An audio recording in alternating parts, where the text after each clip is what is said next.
in a narrow strip along the Pacific coast of North America, where the ocean's breath becomes mist and the sky touches earth in quiet communion, lives a being that defies ordinary time.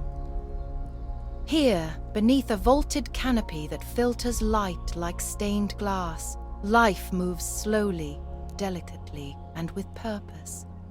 The ground is soft with centuries of fallen needles. Sword ferns, oxalis, and redwood sorrel thrive in the filtered shade.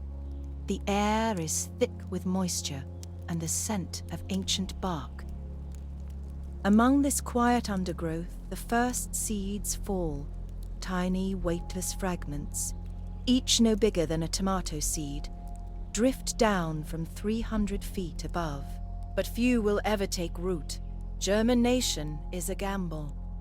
The forest floor is thick with litter, dark with shadow, and rich with fungi.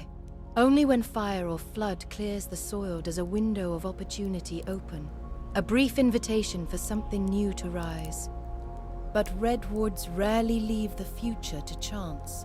More often, life here begins from the base of the mother herself. This is the Coast Redwood, Sequoia sempervirens, the tallest tree on the planet and among the oldest living organisms on Earth. She reaches toward the heavens with a grace born not of decades, but of millennia. Some have stood since the time of the Roman Empire. At her full height, she towers more than 115 meters into the sky, the equivalent of a 35-story building. Her base may span nearly 9 meters wide, thicker than the hull of a blue whale. From her burls, woody knots packed with dormant buds emerge perfect clones. These sprout in a ring around the fallen giant, creating a grove of daughters that encircle their ancestor. A fairy ring connected by shared roots and memory. From this communal foundation, we begin to rise. Higher and higher until the ground disappears, replaced by mist and silence. At the top of this climb, hundreds of feet above the earth, lies a secret world, hidden for millennia in the clouds. This is the redwood canopy. Here, ancient branches cradle soil, not metaphorical, but real. Centuries of fallen needles, bark, and dust form thick mats of humus, soaked with fog and rain. These gardens in the sky host an astonishing diversity. Leatherleaf ferns dominate the landscape, their rhizomes weaving dense, sponge-like platforms that store thousands of gallons of water per acre.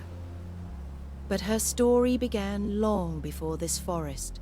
The ancestors of Sequoia once roamed across continents, through ancient Europe, Asia, and a very different North America. She is the last of her kind, a singular survivor of a once vast dynasty. Today, her domain is much smaller, a narrow, mist-drenched corridor that clings to the coast of California and southern Oregon. Here, it is not rainfall that sustains her, but fog, the ghostly vapor drawn inland from the sea each summer morning. The Coast Redwood is no ordinary tree.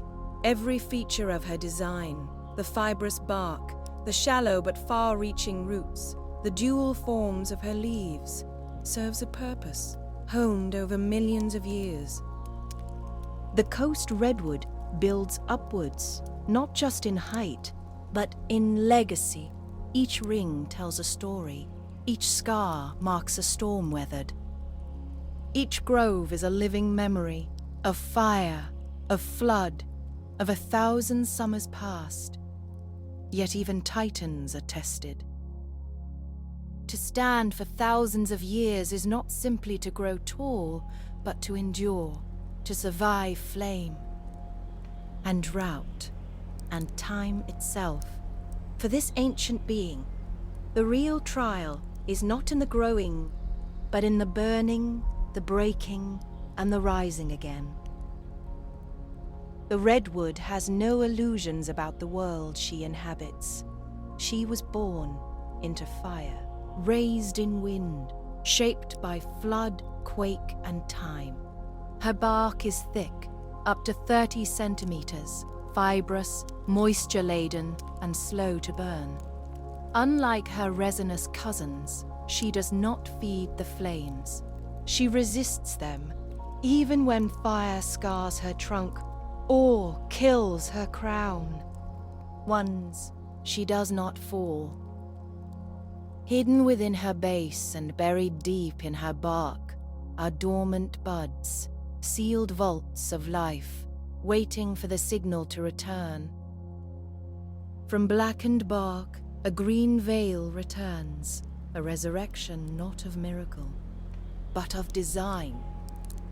She may burn hollow at her core, a cathedral of fire, and yet live on, still growing, still reaching skyward. Even in death, she resists decay. Her wood is steeped in tannins, bitter to insects, hostile to fungi. Fallen trunks lie for centuries, returning slowly, deliberately, to the soil that once held them. She is a ledger of time, fire cycles, droughts, earthquakes, each ring a record, each scar a story.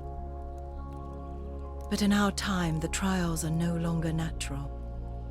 When the gold rush came to California, so too came hunger, not for food, but for timber. Redwood lumber, prized for its strength and rot resistance, became the foundation of a booming coast. And the forests fell, acre by acre, then mile by mile. By the mid-20th century, over 90% of the original old-growth redwood forest had been cut. What had stood for millennia vanished in a matter of decades.